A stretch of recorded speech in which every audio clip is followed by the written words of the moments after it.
A Madison, Mississippi man in custody after a report of a shooter on the Mississippi State University campus. No one was hurt today, but the students were sitting ducks. They were running for cover, hiding, waiting for what they thought was an active shooter to find them and shoot them. And luckily, no one was hurt and no shots were actually even fired. But next time, they might not be so lucky. So that just sort of begs the question, should we allow students and teachers to be armed on college campuses? Here to discuss is Scottie Hughes, news director of TPNN.com. Scottie, welcome to the show. Good to have you. Thank you for having me. And you think it's hot in California? You should sit in this fire. This is hot. That does look hot. But aren't you like somewhere in Wyoming right now? Yes, and it's hot in Wyoming. It doesn't get cold till like midnight. It stays this way until like 6 a.m. and then it gets to be 90 degrees. Well, the largest, I think, immigration of people from California goes to Wyoming. I'm not sure why, but I find that really interesting. So maybe it's just being able to relate on all of the heat elements. Anyway, Scottie, listen, what do you think about this? Guns on campus. I mean, I know that at first blush it sounds crazy, but the reality is if someone opens fire, the students are sitting ducks. What if colleges set about having a program where they train their students how to use and carry guns and to be trained in it so that if something like that were to happen, instead of being sitting ducks, they'd have a defense?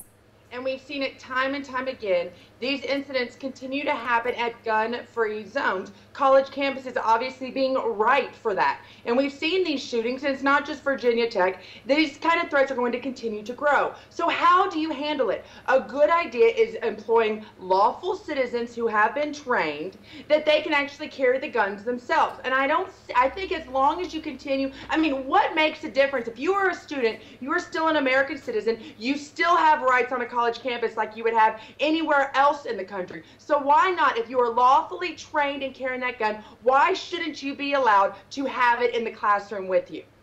Yeah, it doesn't make sense to me. Even teachers, I would think, would be allowed to be armed rather than having these gun-free zones, which make everyone sitting in the gun-free zone the sitting duck, except the criminal, of course. And even if they made the training for this very rigorous, you know, and maybe even, you know, made an incentive for students and teachers to go through this rigorous course to be trained, to be the defense in case something awful like that happened, they would even avoid, think about it, Scottie, no one would prey on a college campus if they knew, hey, you know, this particular college campus has trained people who've gone through a year-long course and are paid to be really guards of this college campus. They would be the last place that you would commit a crime if you were a criminal. Absolutely, and I've been criticized, I know you've been criticized, Gina, as being bad moms, but I would love to see in elementary schools. I believe if an elementary school teacher is trained and wants to protect her children, because we've seen the rise of these school shootings, I believe she or he should have the right as well. I think this is how you prevent future gun crimes from happening. You hit the nail on the head. If people expect that they could have somebody push back on them and that there's not just a bunch of innocent sitting ducks there, they're going to be less likely to go after them. It's common sense, Gina, but for some reason these pro-gun grabbers think that just because we take the guns away, that it's going to take the guns out of the hands of the criminals. That is exactly the opposite of what is happening. They sit there and call you and I as right-wing fanatics. We're not right-wing fanatics. We want to protect freedoms. We want to protect our families. And the criminals, somehow they magically always get the guns. Don't you think you and I should have the right to protect ourselves as well? You would really think. You know, I watched as this, of course, we all watched, and I noticed you even had on your social media, you changed your profile picture in support of the journalists that were killed yesterday. But her father came out today saying he, to his last dying breath, would take on basically the stupidity of the Second Amendment. This changes a lot. You would think that maybe he would want to advocate that maybe reporters are armed or the cameramen are armed, but instead of that, he's gone the other direction. What is it going to take, Scottie, for people to wake up and realize we are not going to eliminate all guns on the street, as Donald Trump said in reaction to the story from yesterday's shooting, and that really the only answer is to have a well-armed citizenry? You know, he's a grieving father right now, and so I imagine everything he's saying right now is emotion. So my heart is definitely with him. And trust me, yesterday's Yesterday's tragedy hurt so much because, Gina, you and I both, we've done them together. We've been out there in the public. And I know you, just like me, have looked around and gone, we're sitting ducks out here. Yeah. And you and I don't just talk to Chamber of Commerce presidents about a new fair opening up. We're talking about controversial subjects. Yes. We do have death threats on a weekly basis. That's a great point. Us and come after our families. And I want to, and I make sure that I guarantee that I have a cameraman or someone close by, usually armed, because of these threats. And so, you know what? I don't want to criticize the father because he obviously is feeling the way he is right now. But the truth is, people out there want to do harm. Evil wants to provoke evil. All I'm asking for is to protect myself and anybody else in my crew. Yesterday was a tragedy. It's going to change newsrooms. It's going to change a lot of things in this country. Unfortunately, I don't think it's actually going to change for the better. I think it's actually going to reduce the rights we have, both as journalists and as Americans, I'm afraid.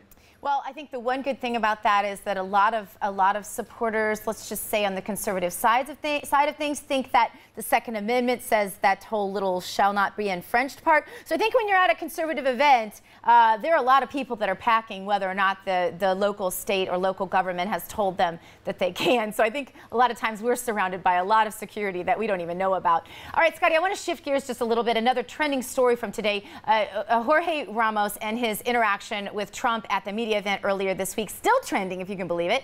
And you've had a lot to say on it on social media. Let's watch that video just one more time for fun. Roll it, please.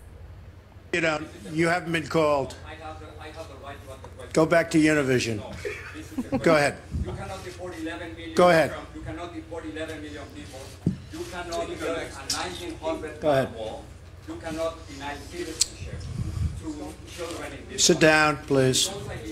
You weren't called. So we know that the security guard took him out. Trump actually did let him in a little bit later. They've been going back and forth in social media, as Trump will tend to do. Jorge Ramos posted this to Facebook. He said, Trump tried to silence me, and in this country you cannot do that. I am a citizen, I'm an immigrant, I am a reporter, and I have the right in this country to ask any question I want to whomever I want. Scottie, does he have the right to interrupt an event like this, and is that what free speech is all about?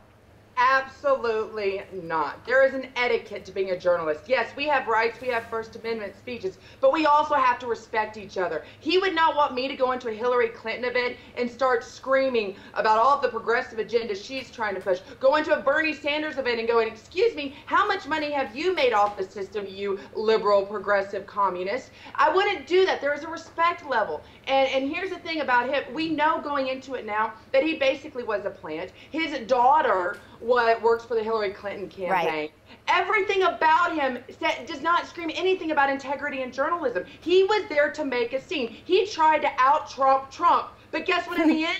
It just exposed the liberal left for even more hackers than what they are, more trolls that they are, and more disrespect that they have for this country and the type of political system we have. So guess what, Jorge? Just like Ricky Martin, you're going to be, you're totally failed on your latest attempt to make a name for yourself. All right, Scottie, we're completely out of time, but we always enjoy you. Thanks for being with us. Coming up next, rapid fire round. Stay with us.